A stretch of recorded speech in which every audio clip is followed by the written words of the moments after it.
Welcome to Diggin with Dazz. Today we're going to show you how to get lots and lots of free strawberry plants so that you can sit in summer and enjoy berries all summer long. It's really important to recycle your strawberry plants because they'll only produce really good crops for 2 or 3 years, and the first year is the best for getting those nice juicy strawberries off them. Depending on where you are in Australia, you can grow strawberries almost all year round. So if you're in the warmer or subtropical parts of Australia like Queensland or Western Australia, you'll be able to produce good crops of strawberries from about June through to May the next year. If you're in places like Victoria or New South Wales, that growing season is going to be shorter and generally over the summer months.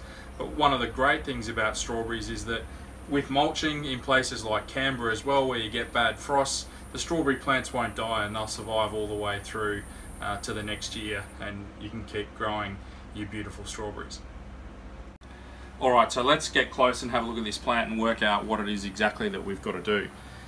So the middle part of the strawberry plant's called the crown, and that's where all the leaves and everything shoot out from, so you don't want to plant that too far below the surface. But you'll see that something comes out from the middle of the plant which is called a stolon or a runner, and as you work your way along that runner you end up with essentially a clone plant, and that's what we're going to plant out today so that we get free strawberry plants.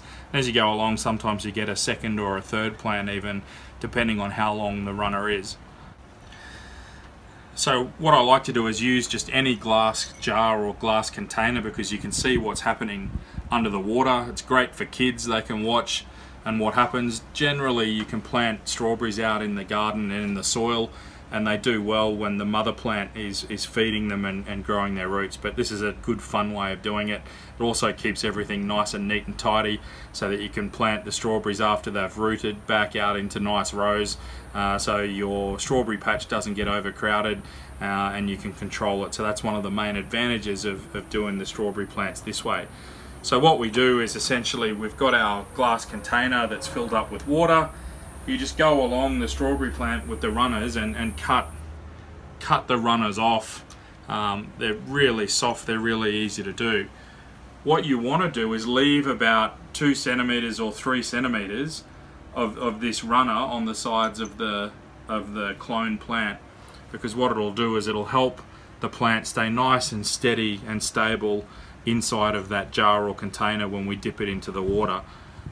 The base of the clone plant is what we're going to want to make sure is sitting down into the water, because that's where we're going to end up having the roots come from.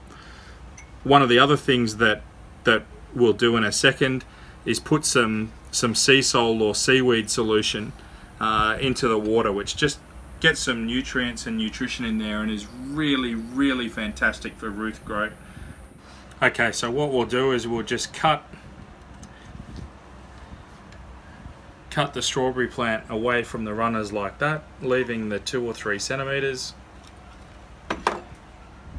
and then push that down into the jar and down into the water. So I've left a little bit too much on there, so you just gradually cut it off until it fits nicely inside of that container,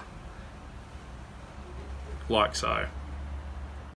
Okay, so I'll keep cutting these clone plants off of the runners. As you can see, there's loads and loads of these growing on all of the strawberry plants that we've got here, and we'll come back quickly and have a look at the finished product in all of the jars and see how we've gone.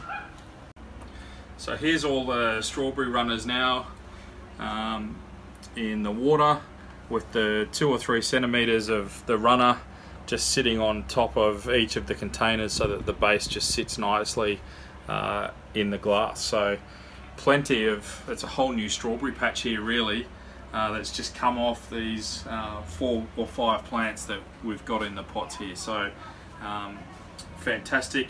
We'll put some sea salt into the containers, just a little bit to get the roots growing, and then we'll come back and we'll do another video and show you whether this has worked or not worked, and what we do next in terms of potting these out and getting them ready for next year.